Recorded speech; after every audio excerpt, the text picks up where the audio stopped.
കോഴിക്കോട് മലയോര മേഖലയിലെ കാര്യങ്ങൾ പറയാനായി ആസാദ് ചേരുന്നുണ്ട്. ആസാദ്, പ്രധാനമായും കോഴിക്കോടിനെ സംബന്ധിച്ചിടത്തോളം മലയോര മേഖലയിൽ എങ്ങനെയാണ് സാഹചര്യം? നമ്മളിപ്പോൾ നേരത്തെ സൂചിപ്പിച്ചിരുന്നു, പ്രധാനമായും 3 ജില്ലകളുടെ കാര്യത്തിൽ ഉൾപ്പെടെ, അതായത് ഉരുൾപൊട്ടൽ ഉൾപ്പെടെയുള്ള കാര്യങ്ങൾ ഉണ്ടായി. ഇടുക്കിയും കോട്ടയം പത്തനംതിട്ടയും കോട്ടയം പത്തനംതിട്ട ഉൾപ്പെടെയുള്ള സാഹചര്യം ഉണ്ടായി. ഇപ്പോൾ കോഴിക്കോട് മലയോര മേഖലയിൽ എങ്ങനെയാണ്?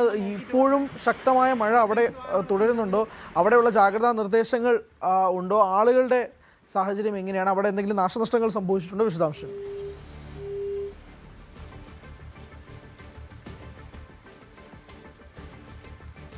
കോഴിക്കോട് മലയോര മേഖലയിലെ വിശദാംശങ്ങളായിരുന്നു ആസാദ് നൽകേണ്ടിയിരുന്നത്. നമ്മൾ ആസാദിലേക്ക് ഉടനെ തന്നെ എത്തും. പക്ഷേ നമ്മൾ ഓരോ ജില്ലകളിലെയും നമ്മൾ ഓരോ കാര്യങ്ങളും ആസാദുണ്ട് വിശദാംശങ്ങൾ. ആസാദ്, കോഴിക്കോട് മലയോര മേഖലയെക്കുറിച്ചായിരുന്നു. എങ്ങനെയായിരുന്നു അവിടുത്തെ സാഹചര്യം? നിലവിൽ ശക്തമായ മഴ പെയ്യുന്നുണ്ടോ?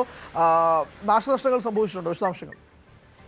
കോഴിക്കോടിന്റെ കിഴക്കൻ മലയോര മേഖലയിൽ ഇപ്പോഴും ശക്തമായ മഴ പെയ്തുകൊണ്ടിരിക്കുകയാണ്. ഇന്നലെ രാത്രി ആരംഭിച്ച മഴ ഇപ്പോഴും തുടർച്ചയായി പെയ്യുന്ന സാഹചര്യമാണുള്ളത്. ഈ ശക്തമായ മഴയെ തുടർന്ന് മുക്കത്ത് ഇടവണ്ണ കൊയിലാണ്ടി സംസ്ഥാന പാതയോരത്തെ കടകളിൽ വെള്ളം കയറി, ഒരു വീടുകളിൽ വെള്ളം കയറി. ഈ വെള്ളക്കെട്ടിന് കാരണം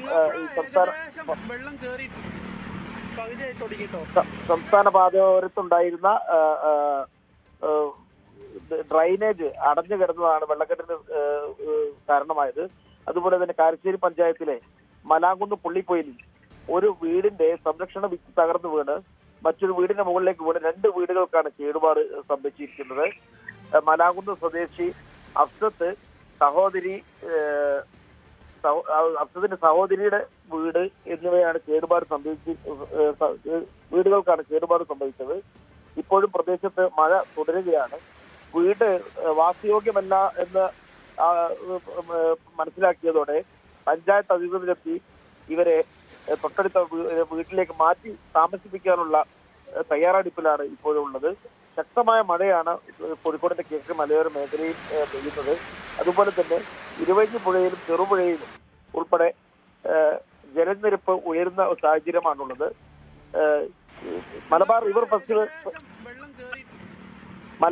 ഫെസ്റ്റിവലിന്റെ ഭാഗമായി ഉള്ള കയാക്കിംഗ് മത്സരങ്ങൾ മാറ്റിവെച്ചിരിക്കുകയാണ്. ജില്ലയിൽ റെഡ് അലർട്ട് പ്രഖ്യാപിച്ചതും പുഴയിലെ ശക്തമായ കുത്തൊഴുക്കും ജലനിരപ്പ് ഉയർന്നതുമാണ് ഈ ഫെസ്റ്റിവൽ മാറ്റിവെക്കാൻ തീരുമാനിച്ചിട്ടുള്ളത്. ശക്തമായ മഴ ഇപ്പോഴും മലയോര മേഖലയിൽ തുടരുകയാണ്. ജാഗ്രതാ നിർദ്ദേശം ജില്ലാ ഭരണകൂടം ഉൾപ്പെടെ അഗ്നിരക്ഷാ സേന ഉൾപ്പെടെ ജാഗ്രതാ നിർദ്ദേശം പുറപ്പെടുവിച്ചിട്ടുണ്ട്. മലയോര മേഖലകളിലേക്കുള്ള യാത്രകൾ ഉൾപ്പെടെ ഒഴിവാക്കിക്കൊണ്ട് ആളുകൾ സുരക്ഷിതമായ സ്ഥാനങ്ങളിൽ നിൽക്കണമെന്നാണ് ഇപ്പോൾ ജില്ലാ ഭരണകൂടം അറിയിച്ചിട്ടുള്ളത്. ശരി, വ്യക്തമാണ്. കോഴിക്കോട് മലയോര മേഖലയിലെ കാര്യങ്ങളാണ് നമ്മൾ അറിഞ്ഞത്. കൂടുതൽ വാർത്തകൾക്ക് News 18 കേരളം യൂട്യൂബ് ചാനൽ സബ്സ്ക്രൈബ് ചെയ്യുക.